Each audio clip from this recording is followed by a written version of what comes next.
안녕하세요. 요즘 비도 많이 오고 사건, 사고 소식도 참 많이 들려오죠. 이렇게 사연을 보내는 저도 얼마 전 믿던 도끼에 발등이 찍힌 일이 있었습니다. 사람들이 믿는 도끼에 발등 찍히면 어안이 벙벙하고 황당하다던데 당하니까 정말 말이 안 나오더라고요. 전 핏줄보다 가깝다는 사이인 사람에게 발등이 찍혔죠. 저는 말이에요. 초등학교 다닐 무렵에 아버지가 병으로 돌아가셨어요. 엄마가 홀로 저를 키우느라 넉넉지 않은 살림으로 매우 힘들어했던 기억이 있죠.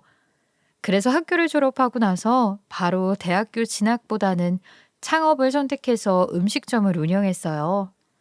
처음에는 엄마와 저 둘이서 가게를 운영했지만 젊은 시절 혼자서 저를 키우느라 고생을 많이 한 엄마는 몸이 이곳저곳 좋지 않아서 지금은 쉬고 계십니다. 그래서 창업하고 얼마 지나지 않아 저 혼자 가게를 운영하게 되었어요. 어차피 공부도 못하는데 이게 내 운명이다 생각하고 열심히 했어요. 그렇게 어렵게 입에 풀칠은 하고 사나 싶었던 때에 가게에 자주 오는 단골 아주머니와 친해지게 되었습니다. 그 사람이 바로 미래의 내 시어머니가 될 사람인 줄도 모르고 말이에요. 처음엔 대면대면 하다가도 두세 번 오더니 사람이 넉살 좋게 다가와서 괜찮은 사람이라 생각했어요. 아이고, 젊은 아가씨가 어찌 손맛이 이리 좋담. 아가씨, 나보다 음식을 잘해서 내가 집밥을 제대로 먹질 못하겠어. 그래서 이리 매번 아가씨네 가게에 와서 점심 먹는 거 아니야. 아이고, 아유, 칭찬 감사합니다. 저야말로 늘 맛있게 먹어주시니 감사하죠. 저희 가게 말고 저기 옆집 아주머니 가게 반찬도 엄청 맛있어요. 한번 가서 드셔보세요. 어쩜 싹싹하기까지. 아가씨만큼 마음 좋은 사장님 있는 가게가 얼마 없어요. 그러니 내가 집밥 먹어야지 하다가도 아가씨 보러 이렇게 오는 거지. 아유, 감사합니다. 그래서 저도 아주버님 모시면 항상 최선을 다해드리려고 노력하고 있어요. 제 맘 아시죠? 칭찬을 듣고 기분이 나쁠 사람이 어디 있겠나요? 시어머니는 항상 내 밥이 맛있다며 갖은 칭찬을 아끼지 않았으니 우리 둘 사이는 금방 가까워졌죠. 자주 오는 단골이기도 하니 당시엔 하나라도 더 챙겨주고 잘해주려 노력했었답니다. 그러다 어느 날 갑자기 저한테 자기 아들 이야기를 대뜸 꺼내지 않겠어요. 저기 있잖아. 자기 혹시 남자친구 있나? 내가 여기 자주 오면서 보니까 애인은 없어 보이는 것 같은데. 맞아요. 정확히 보셨네요. 제가 남자 만날 시간이 없어요. 그래서 지금은 그저 장사만 잘 되길 바라는 그런 마음밖에 없습니다. 그런 말이야. 내가 하나 소개해줘도 될까? 아니, 우리 아들 녀석이 이번에 이직하면서 집에서 잠시 쉬고 있거든. 그래서 이렇게 집구석에 박혀 있으려면 나가서 애인이라도 만들라고 그리 말을 하는데도 통 나가질 않더란 말이지.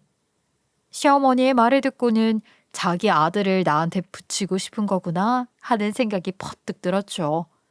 처음엔 거절하려고 했습니다. 하지만 시어머니가 보여준 사진에는 순박하고 착해 보이는 인상의 청년이 자리 잡고 있었어요. 그리고 솔직히 제 이상형과 가까운 외모였죠. 그래서 처음에 관심이 갔던 것 같아요.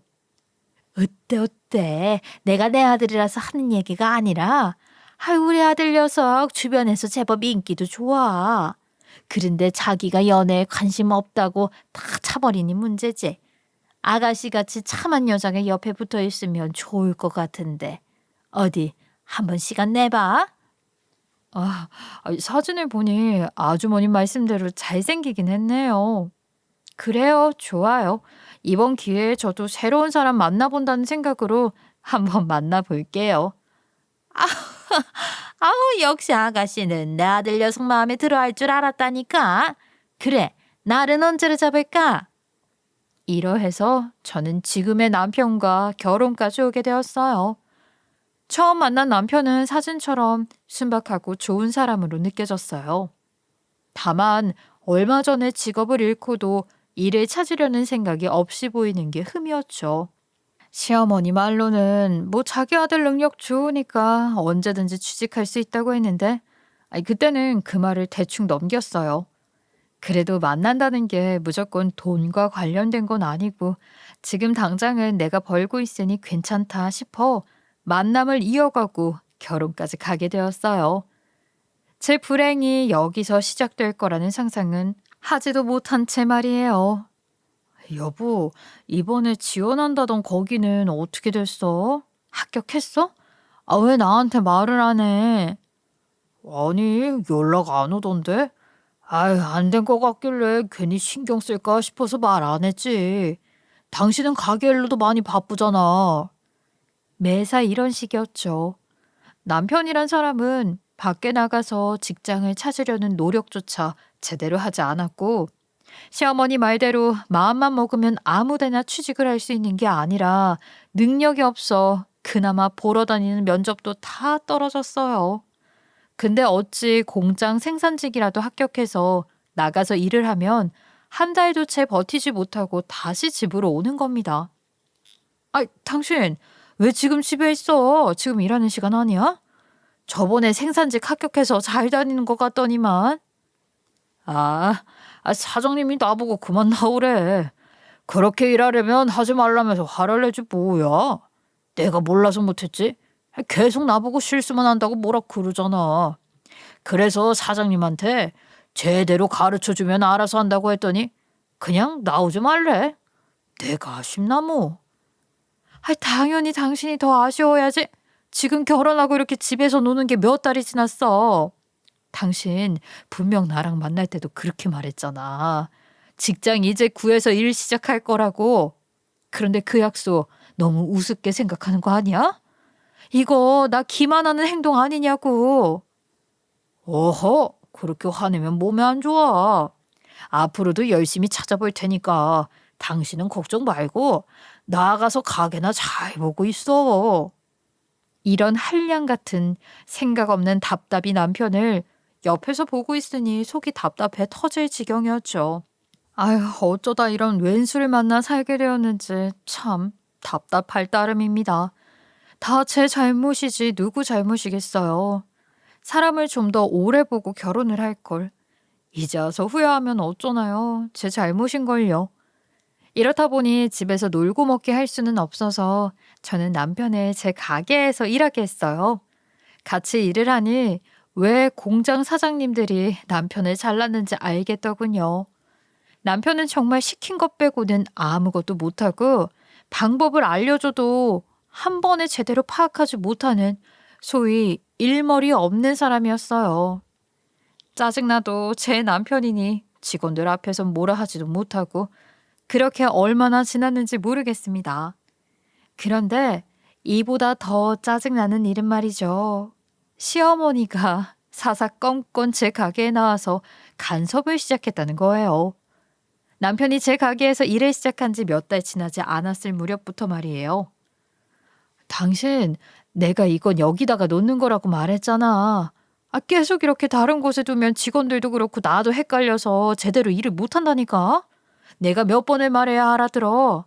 아휴, 그냥 저기 가서 반찬이나 채워줘. 아니, 애미야, 너는 남편이라는 사람을 그렇게 남들 앞에서 뭐라고 하고 싶든? 그 그릇 놓는 위치가 달라지면 좀 어떠냐? 그거 가지고 아주 사람을 잡겠다 잡겠어. 아유, 어머님 오셨어요? 아니, 저기는요, 자주 사용하는 곳이라서 통일성 없이 정리해두면 안 되는 곳이라서요. 남편에게 지금 몇 번이나 말을 했는데도 저렇게 잘못 나서 조금 듣기 싫은 소리 했어요. 아유, 듣기 싫다. 너는 어떻게 매사에 일밖에 모르니? 사람이 융통성도 좀 있고 그래야지. 그러니까 직원들도 전부 저 모양 저 꼴이지.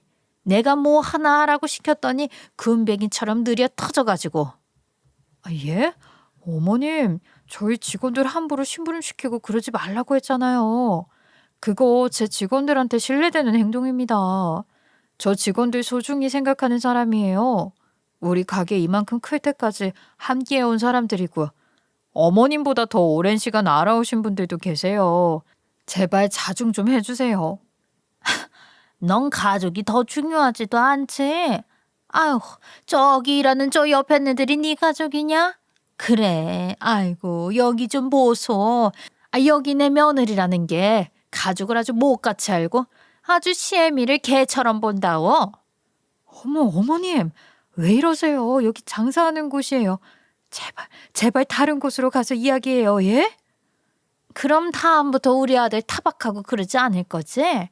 그리고 앞서도 말했지만 넌 제발 융통성 좀 가져라. 어찌 그리 사람이 뭐 아니면 도처럼 규칙, 질서 이런 것만 따지고 살아. 하루는 남편이 매사 틀리는 일에 잠시 짜증이 나서 조금 타박했다고 제 가게 한가운데에서 손님들 다 있는데 큰 소리로 난동을 부리기도 하고요. 하루는 제가 하는 일처리가 자기 마음에 안 든다며 직원들도 다 들으라는 듯이 큰 소리로 이런 이야기를 한 적도 있습니다. 애미야, 여기 이렇게 접시랑 밥그릇을 포개 놓으면 물기가 제대로 안 마르지 않니? 넌 집에서 설거지를 이렇게 배웠어? 여기 내가 해놓은 것처럼 이런 식으로 세워서 차곡차곡 놔둬야지. 그리고 여기 선반 정리는 또 뭐냐? 너 정말 요리하는 사람 맞아? 이렇게 지저분해서야 원. 어머니, 제가 매번 말씀드리지만 그거 다 제 손에 익은 자리대로 정리해둔 거고요. 어머님 눈에는 어떻게 보이실지 몰라도 제가 제일 효율적이게 일할 수 있는 동선을 다 짜서 만들어둔 겁니다. 그리고 저희 설거지는요, 식기세척기랑 건조기에 따로 돌리고 있으니 그렇게 둬도 상관없어요. 너는 기계가 사람 손보다 더 깨끗하게 씻어줄 거라 믿니? 그러다가 나중에 클레임 들어오고 하는 거다. 내가 너보다 밥을 몇천 그릇은 더 먹었어. 그러니까 제발 이 어른 말 좀 한 번에 알아들어라. 그러니까 저희 애초에요, 애벌 세척도 제대로 하고 있고요. 기름때 잘 벗겨지라 좋은 세제들도 사서 쓰고 있으니까 그렇게까지 꼼꼼하게 안 해도 상관없다고요. 오히려 그렇게 두면요, 점심시간 설거지들 다 못 쳐내요, 어머님. 어라, 너 어디 시애미 말하는데 토를 달아. 그리고 넌 이런 말도 모르냐? 어른 말은 하나만 잘 드러나도 돈이 저절로 굴러 들어온다고 한다. 그런데 어른 말에 내 대답은 못할 망정 이게 어떻다 저게 어떻다. 넌 그러다가 언제 성공하고 TV 나오는 사람처럼 언제 대박나고 그래. 이런 일이 잦아지니 대꾸도 하기 싫어지더군요. 마치 제 가게를 자기 가게인 것처럼 행동하고 저를 가르치려 드는 시어머니가 점점 제 마음에서 멀어져만 갔습니다. 그러다가 시어머니의 잔소리가 심한 날은 남편에게 가서 하소연하듯 말했지만 남편 역시 말이 잘 통하고 애초에 그런 복잡하게 생각하는 건 귀를 닫는 사람이니 제 속은 점점 타들어가는 기분이 들었죠. 여보, 당신 엄마, 당신이 좀 말려봐. 아니, 솔직하게 말해서 왜 자꾸 내 가게에 와서 자기 가게인 양 구는 것이어? 그리고 왜 사사건건 사소하게 간섭해서 내 신경줄을 건드리냐고. 내가 이러려고 당신하고 결혼했어? 당신 엄마니까 당신이 알아서 말려봤죠. 에이, 우리 엄마 그렇게 나쁜 사람 아니야. 그리고 엄마 말 하나도 틀린 거 없지. 엄마가 우리보다 훨씬 어른인데 그거 다 너 잘 되라고 하는 말이라고. 화날 땐 그냥 두 눈 탁 감고 엄마 시키는 대로 해봐. 나도 엄마가 화날 땐 그렇게 하거든. 뭐? 당신이 무슨 3살 먹은 애야? 엄마가 이러라고 이랬다가 저래라고 저랬다가 그러게? 제발 줏대 좀 있어봐라 이 양반아. 아니 뭐가 옳고 그른지 본인이 알아서 생각하고 해야 할 거 아니야. 왜? 엄마 틀린 말은 안 한다니까. 나 봐. 엄마가 하란 대로 하니까 우리 이렇게 잘 살고 있잖아. 안 그래? 대체 이게 뭐가 제대로 잘 살고 있는 건데? 당신은 지금까지 어엿한 직장 하나 못 구하고 일자리 없어서 우리 가게에서 마치 기둥서방처럼 나 앉아서 일하기 시작한 게 벌써 1년이 넘었어.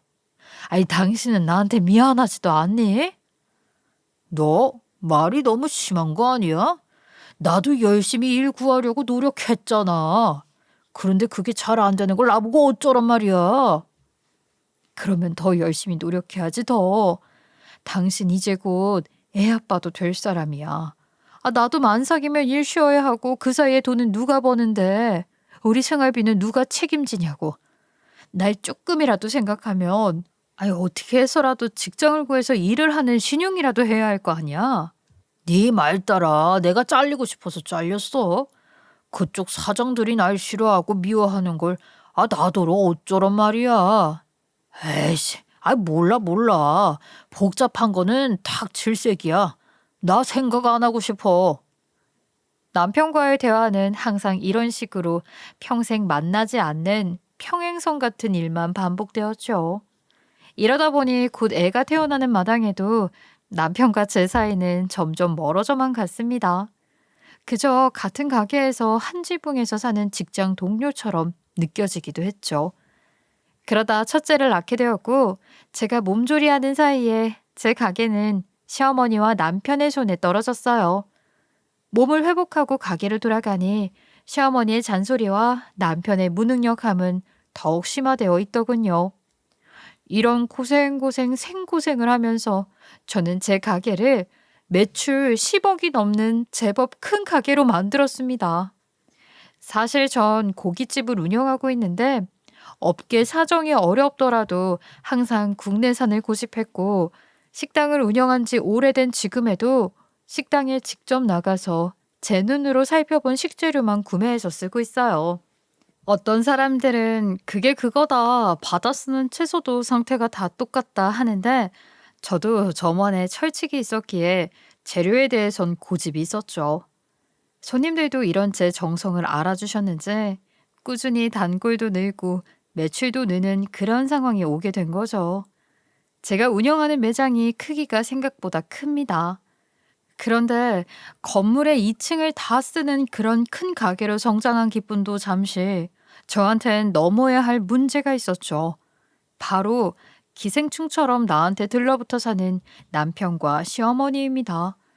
이쯤 되니 더 좋은 소리도 안 나올 지경이었죠. 왜냐하면 제 가게를 시시콜콜 자기 걸로 하겠다는 마음이 제 눈에는 다 보였거든요. 여보, 오늘 바쁘다더니 가게는 왜 나왔어? 우리 애들은 학교 잘 보내주고 왔어? 무슨 말을 그렇게 해? 내가 언제 아플 때 빼고 가게 쉬는 거 봤어? 그리고 당신이 평소에 애들 신경을 쓰면 얼마나 썼다고 애들을 찾아? 되게 웃기네. 당신 남편 듣기 섭섭하게 왜 그래? 그냥 당신이 항상 바쁘게 움직이니 오늘은 내가 카운터 보려고 그랬지. 그러니까 당신은 그냥 저기 가서 쉬고 있어.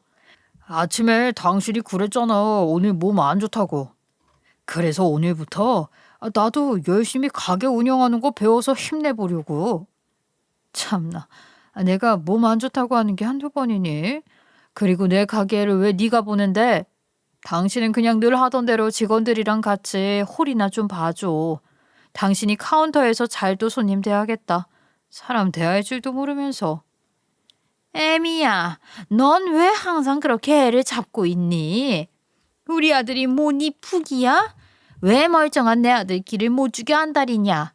그리고 내 아들 말 틀린 데가 어딨어? 너희 부부다. 지금까지 둘이서 이 가게 열심히 운영했고 내 아들도 당연히 가게 운영하는 법은 배워야지. 어머님, 이건 분명히 말씀드리는데 여기는 제 가게고 여기 일하는 사람들은 전부 제 직원입니다. 어떻게 남편이랑 어머님도 가게 주인인 양 행동하세요? 저희 가족이라도 선은 지켜주셔요. 그놈의 내 가게 내 가게. 근데 오늘 너 보니까 컨디션이 영 안 좋아 보이는 것 같은데 아들 녀석 말대로 들어가서 쉬고 있어라. 가게는 나랑 아들 둘이서 충분히 잘 운영할 수 있어. 너 출산 때 누가 이 가게 봤냐? 나랑 네 남편이 봤다. 그런 말 다 한 거 아니냐? 제가 그때도 분명히 저 대신 봐주실 분 계시다고 했어요. 저희 친정어머니도 여기 가게 어떻게 돌아가시는지 다 아시고요. 그리고 어머님이랑 이인은 항상 서서 멀뚱히 직원들 구경만 하시잖아요. 저 없을 때 둘 다 일은 제대로 하신 거 맞으시고요. 야, 이게 진짜 하다하다. 난이 셈이다. 해도 될 말이 있고 아닐 말이 있다. 매사에 잘한다 어와둥둥 해주니까 이게 진짜 까부는 것 같아. 그리고 여기가 네 가게 내 가게 할 것이 있냐? 솔직하게 네 가게인 것만도 아닌데 뭘 새삼스레 이제 와서 평가를 기냐? 저는 이런 남편과 시어머니의 뻔뻔한 태도에 정말로 할 말을 잃었어요. 이둘은 말이에요. 제가 시어머니에게 말한 것처럼 가게에만 나오면 그저 홀에서 배짱이 마냥 손 하나 까딱거리고 집에 가는 인간들이에요. 그러면서 시어머니는 훈수란 훈수는 다 두고 말이죠. 도움도 안 되는 훈수 때문에 거치적거린 적도 여러 번입니다. 그런데 이제는 아주 제 가게가 제 것만이 아니라며 주인 행세를 하려더니 어이가 없었죠. 혹시나 제가 자리를 비우는 일이 생기면 금세 제 자리를 탐하는 이 인간들을 어떻게 처리해야 하나 정말 하루라도 고민에 빠져 살지 않은 적이 없을 지경이었어요. 제가 잠시 자리를 비우죠? 그럼 마치 카운터에 있는 금고가 자기 것인 양 열어서 돈을 만지작거리는 모습도 다수 봤습니다. 어머님, 지금 뭐 하세요? 회피하지 마시고 지금 제 눈 보고 이야기하세요? 거기서 뭐 하고 계셨어요? 제가 누누이 말씀드렸을 텐데요. 금고엔 손대지 마시라고 말이에요. 엄마야, 너는 왜 말을 그렇게 하냐? 누가 보면 남의 돈에 손댄 것처럼 보이게 말이다. 지금 어머님이 하신 행동이 어머님이 말씀하신 그대로 해요. 그냥 돈이 필요하시면 제발 저한테 말을 해주세요. 언제 제가 필요하다는 돈 안 준 적이나 있어요? 그런데 왜 매번 그 금고에 손을 대시고 돈을 함부로 가져가시냐 말이에요. 내가 언제 돈을 가져갔단 거냐? 듣는 사람 오해할라. 난 그저 이번 달 수입은 어느 정도 되나 싶어서 살펴본 거다. 그리고 너라는 애는 항상 내가 돈을 달래야 주니? 또 달라는 액수만 딱 맞춰서 주놓고서는 그럼 어머님이 그렇게 큰 돈들이 왜 필요하신데요? 제가 말씀드렸잖아요. 저한테는 그냥 돈 어디에 쓸 건지 대략만 말해줘도 믿고 드릴 거라고. 거기에 있는 돈은요, 오롯이 제 돈도 아니에요. 거기서 식재료값, 직원들 월급, 공과금, 세금 등등 나갈 돈들이 태산이고 나가는 돈은 일일이 다 이유가 있어야 한다고요. 그놈의 이유. 아유, 너란 애는 아주 돈에 환장하지? 늙은 어른 모시면서 넉넉하게 용돈을 챙겨줄 생각도 없고. 아유, 내가 적당히 넘어가려 했더니 도저히 넘어갈 수가 없다. 이렇게 많이 벌면서 그깟 용돈 챙긴다고 잠시 이렇게 살펴보던 시어머니를 이리 타박해? 이 정도쯤 되니 시어머니가 아니라 도둑을 내 집에 들였나 싶은 생각이 들었어요. 시어머니의 행동은 날이 갈수록 선을 넘었고 남편 역시 시어머니가 옆에서 부추기니 내 편이 되어주질 않았죠. 그러다가 일이 터졌어요. 갑자기 급하게 돈이 필요하다며 남편이 가게 수익이 들어오는 통장을 잠시 달라는 거예요. 왜? 당신 이 돈 어디다 쓰게? 말을 해줘야 내가 줄지 말지 고민할 거 아니야. 그냥 달라면 뭐 내가 줄 알았어? 당신은 어찌 사람이 그리 이기적이야? 여보, 나도 이제 가게 수익 정도는 알아야 할 위치 아니야? 나 다른 사람도 아니고 당신 옆에서 사는 당신 남편이고 우리 애들 아빠야. 당신이란 사람 옆에서 당신 가게 돌본 세월만 해도 몇 년이 넘어. 그거랑 돈이 필요해서 통장을 달란 거란 무슨 상관이 있는데. 그러니까 내가 합당한 이유만 되면 통장 준다고 말하고 있잖아. 나도 이제 사장 노릇 좀 하고 싶고 직원들 앞에서 기도 펴게 내 돈으로 맛있는 간식이라도 사주고 싶어. 그러면 당신이 날 좀 도와줘야지. 그러니까 이제 우리 가게 통장 서로 오픈하고 삽시다. 어? 당신 남편 체면 좀 살려달라고. 당신 그게 무슨 소리야? 제대로 알고 나한테 말하는 거 맞지? 그리고 내가 저번에 말 안 했나? 가게 돈은 손댈 생각도 하지 말라고. 세금이랑 이런 것들 얽혀서 복잡하니까 제발 일 좀 만들지 말란 말이야. 이 돈 함부로 쓰면 그거 횡령이야. 알긴 알아? 우리가 이리 티격태격 싸우고 있으니 시어머니가 들어와서 그만하라고 말리더군요. 오랜만에 우더른 같은 행동에 그날은 그렇게 넘어갔어요. 그리고 이 일은 남편이 제 말을 잘 알아들었을 거라 믿었죠. 하지만 그렇지 않더군요. 남편은 제가 친구들과 놀러 갔던 단 이틀 사이에 사고를 쳤거든요. 친구와 노는 자리였어요. 갑자기 핸드폰 알림 소리에 깜짝 놀라 뭔가 싶어 살펴봤죠. 제 가게 통장에서 돈이 인출되었다는 문자였어요. 전 서둘러서 남편에게 전화를 했고 남편은 자기가 방금 돈을 인출했노라 대놓고 말하더군요. 어이가 없고 어안이 벙벙한 느낌도 들었지만 친구들에게 일단 먼저 돌아간다 말하고 불이 나게 아주 무슨 정신으로 갔는지 시댁으로 당장 달려갔어요. 그리고 이번 일에 대해 따졌죠. 세상에 지금 이게 뭐더라는 짓들이에요. 그리고 내 통장 비밀번호는 어떻게 알았어요? 하늘 아래 영원한 비밀은 없다 그랬다. 내가 너 비밀번호 정리해 놓는 그 노트 어디 있는지 모를 것 같았니? 매사 철저 외치더니 너도 평범한 사람이더구나. 그거 분명 제가 서랍 잠그고 놀러 갔습니다. 쉽게 열 수 없었을 텐데요. 그리고 그거 남의 물건 훔친 거 아니에요? 대놓고 말하는 거 보니 이제 아주 막 나가기로 작정하셨나 봅니다. 에베베베베 네가 막 나가면 어쩔 건데. 넌 어차피 며느리고 난 시엠이다. 그리고 너랑 같이 사는 남자는 누구 아들이라 생각하니? 저놈은 내 말을 듣는 내 아들이야. 너 잠든 사이에 열쇠 하나 챙겨놓으라 말하는 것쯤은 우습지? 세상에, 당신 정말 어머님 말대로 내 열쇠를 훔쳤어? 당신이 그러고도 내 옆에서 살 수 있을 줄 알아? 그리고 내가 저번에도 말했지? 그 통장 돈 함부로 손대는 건 횡령이랑 다름없다고. 횡령이 얼마나 죄가 무거운 줄 알고 이러는 거야? 게다가 내 열쇠까지 훔쳤으니 그건 철도라고. 시끄럽다. 어디 버르장머리 없이 어른 앞에서 못하는 소리가 없네. 그리고 큰 소리 좀 그만 내라. 버릇없게. 하긴 역시 아비 없이 자란 것들은 이런 데서 다 티가 나지 티가 나. 그리고 어떻게 그 통장이 오롯이 네 것이라 말할 수 있냐? 내 아들이랑 나 없었으면 네 가게 그만큼 커지지도 않았어. 알아? 이 당황스러운 것들은 놀러간 틈을 타 평소에 제가 잊어버리지 않도록 각종 비밀번호와 아이디를 적어두는 노트까지 훔친 겁니다. 그것도 제 옆에서 아이들의 아빠라는 사람이 자기 엄마의 말을 듣고서 말이죠.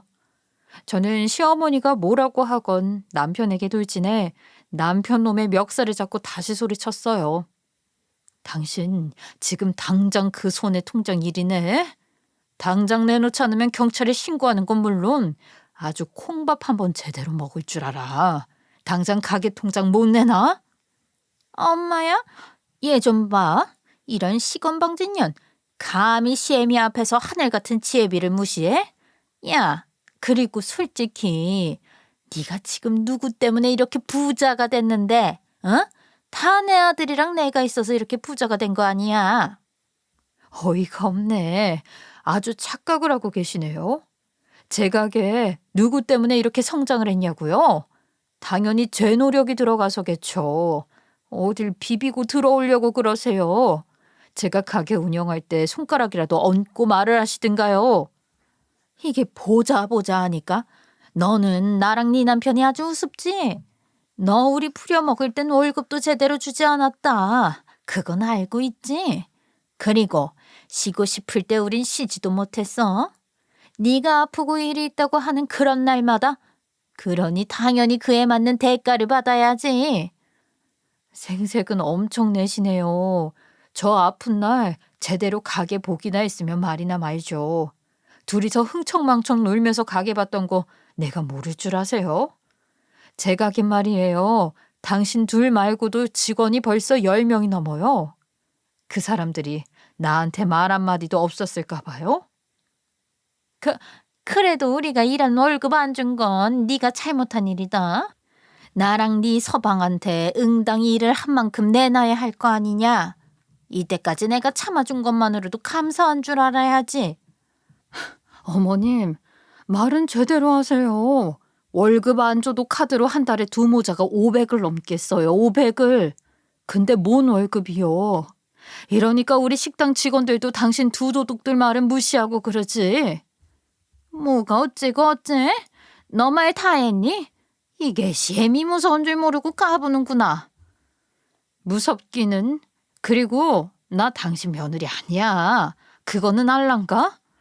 나 당신 아들이랑 이혼한 지가 벌써 2년이나 지났거든요. 어느 누가 우릴 가족이라고 말해. 저기 서 있는 당신 아들? 직접 물어보지 그래? 제 말에 어리나간 듯이 남편을 쳐다보던 시모는 대체 이게 어찌된 영문이냐며 남편을 붙잡고 묻기 시작했죠. 아니 아들, 이게 무슨 소리냐? 어?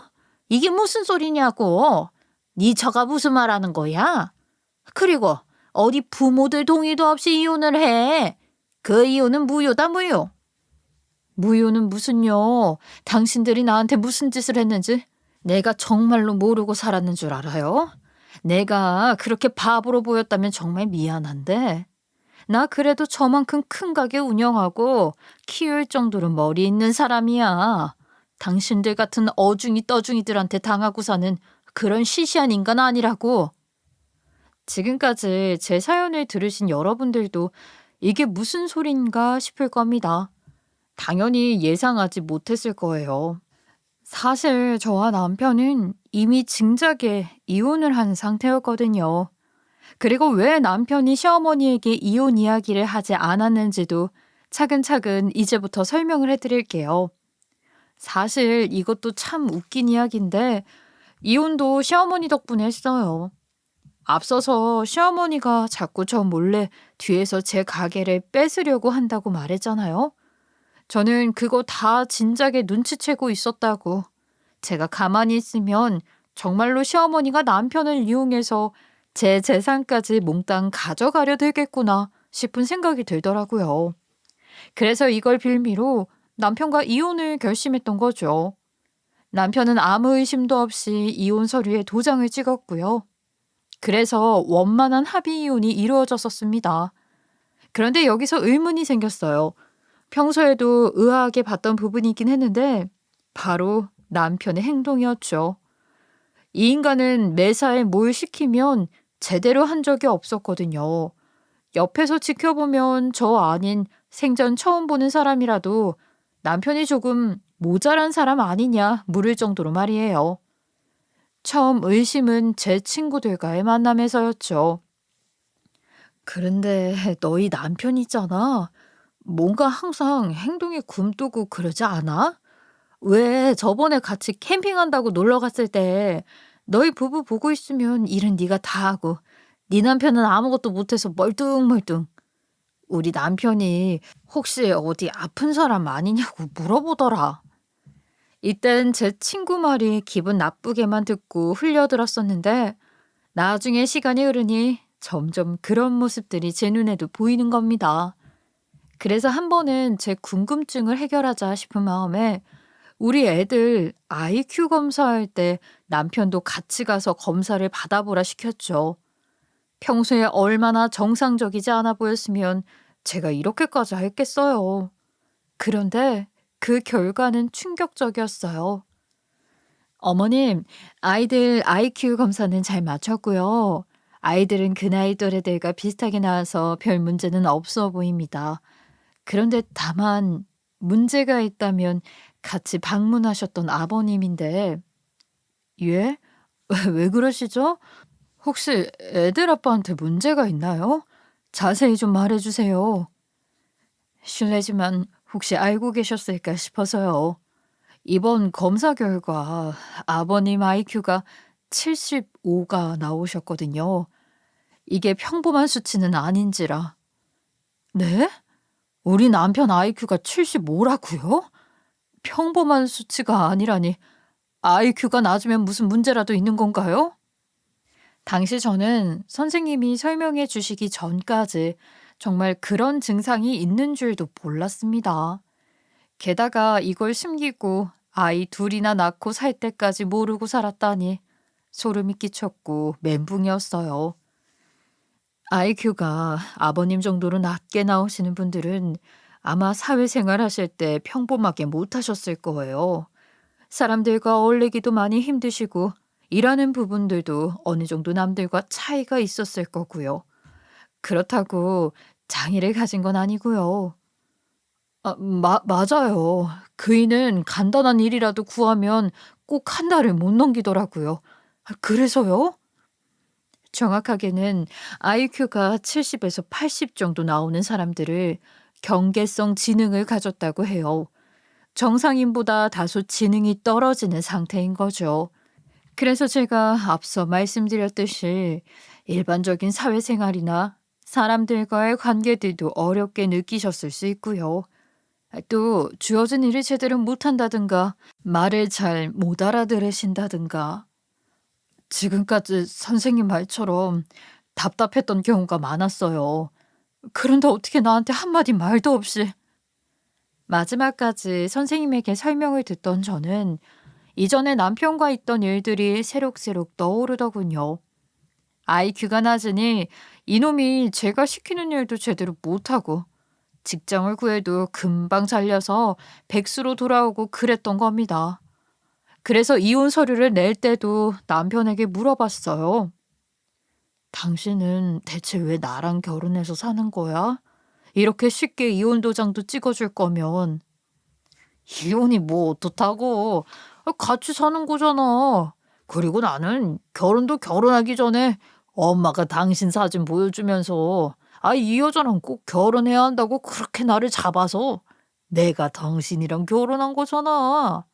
엄마 말로는 내가 당신이랑 결혼을 해야 우리가 잘 살 수 있다고 했어. 그러니 이혼도 뭐 당신이 다 생각이 있겠지. 나, 나랑 결혼해야 한다고? 그래야 우리가 잘 산다고 그랬단 말이야? 그럼 지금까지 당신이 했던 일들은 전부 다 어머니가 시킨 일이라고? 당연하지.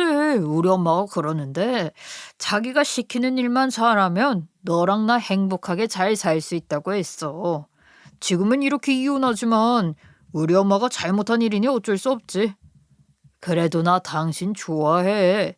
여기서 이혼해도 우리 쭉 함께 사는 거지? 이 멍청한 놈은 시어머니가 시키는 대로만 행동했다는 거예요. 돈을 훔치라면 훔치고 나랑 결혼을 하라 해서 결혼하고 본인은 나를 좋아한다 말하지만 글쎄요. 지금 이 말이 무슨 소용이 있을까 싶었죠.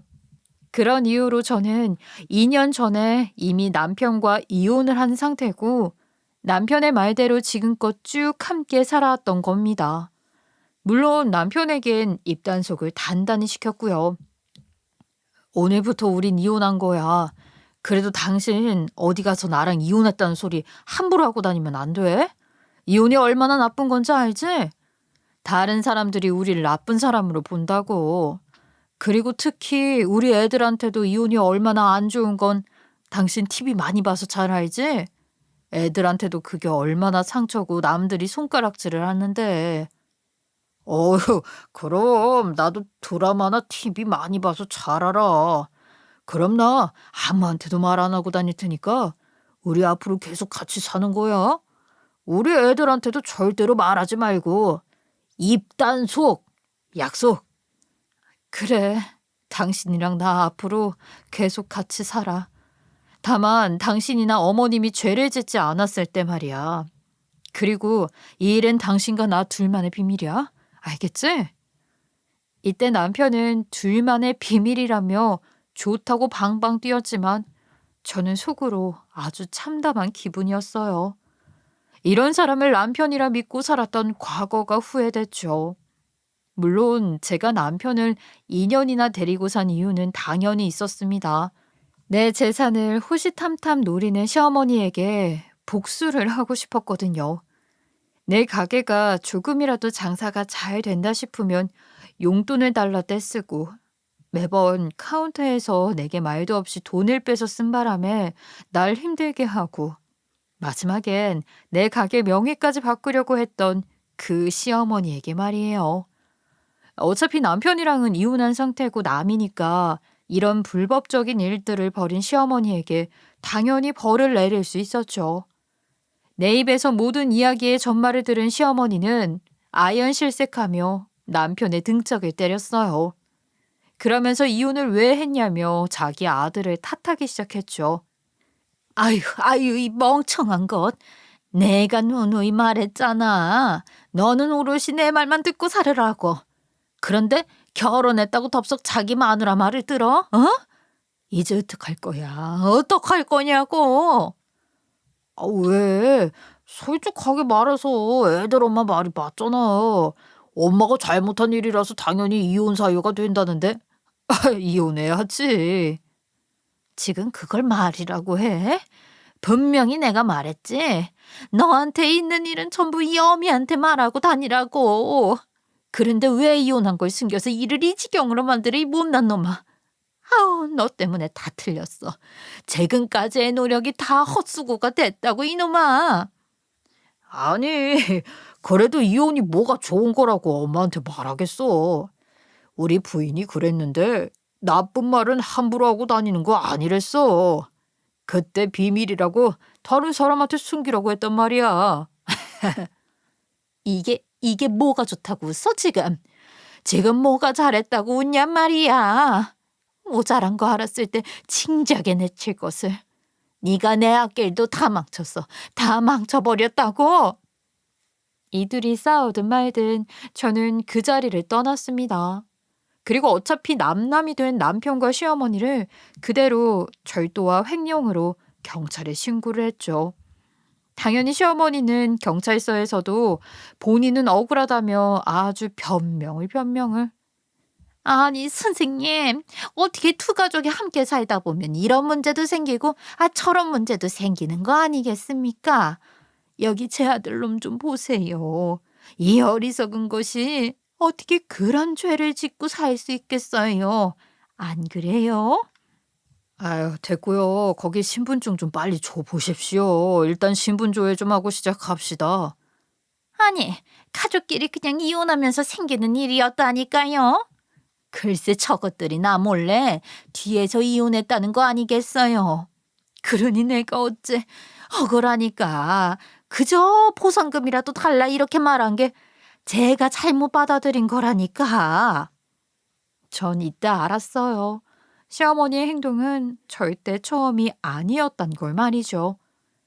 팥 심은데 팥 난다고 하더니 시어머니는 이미 전과가 있던 사람이더군요. 저도 형사소송을 진행하면서 경찰에게 조사 결과를 들을 때 이 부분은 꽤나 충격적이었어요. 그래도 시어머니는 소송이 진행되기 전까지는 싹싹 빌면서 제게 잘못했다며 용서해달라 말했어요. 남편은 역시 아무것도 모르고 옆에서 자기 엄마 하는 대로 따라했고요. 전 당연히 이 두 모자를 절대 용서할 수 없었죠. 알고 보니 사기 결혼은 물론이고 시어머니의 전과도 속이고 결혼을 진행한 거니까요. 선처는 절대 없다 선언했습니다. 그 이후로는 시모도 아주 막 나가기 시작하더군요. 야, 이 몹쓸 거사. 너란 년은 앞으로도 찰되긴 글렀다. 그렇게 마음이 좁아서야 네 가게가 거기서 더 번창할 수 있을 줄 알아? 어? 나란 인간이 그 가게에서 있었기 때문에 네 가게가 잘 될 수 있었던 걸 알아야지. 네, 말씀 잘 들었고요. 나머지 말은 판사님 앞에 가서 하시죠. 어차피 형량 내리는 건 내가 아니라 판사님이니까요. 망할 것, 나쁜 것, 시어미도 몰라보는 파렴치한 년. 너 같은 썩을 것이 앞으로 잘 살 수 있을 거라 생각해? 두고 봐. 내가 나와서도 너 안 괴롭히나? 두고 보란 사람이 무서우면 세상 어찌 사나요? 앞으로도 전 잘 살 거고요. 내 자식들 내가 알아서 잘 키울 테니까 우리 두 번 다시는 제발 얼굴 보지 말았으면 하네요. 시모는 당연하게 깜빵으로 들어가게 됐습니다. 전과도 있었고 제게 있던 증거 역시 확실했으니 도망칠 구석은 없었죠. 하지만 문제는 남편이었어요. 남편은 그저 시어머니의 말에 따른 사람이고 정신적으로도 좀 문제가 있는 사람이었으니 말이에요. 여보, 우리 평생 같이 산다고 안 그랬어? 나한테 왜 그렇게 매몰차게 굴어? 나 섭섭해. 넌 지금 이 지경이 돼서도 상황이 어떻게 돌아가는지 모르겠어? 당신 엄마란 사람이 나한테 사기치고 죄를 지은 거라고. 내가 뭐라고 그랬어? 분명 죄를 짓기 전까지는 당신이랑 같이 산다고 그랬지? 근데 지금 상황을 봐. 당신이나 당신 엄마나 지금 범죄자 신세라고. 내가? 아니야, 내가 안 그랬어.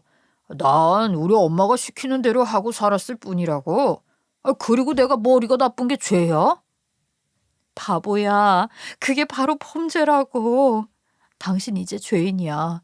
더 이상 나랑 같이 살 수 없어. 알겠어?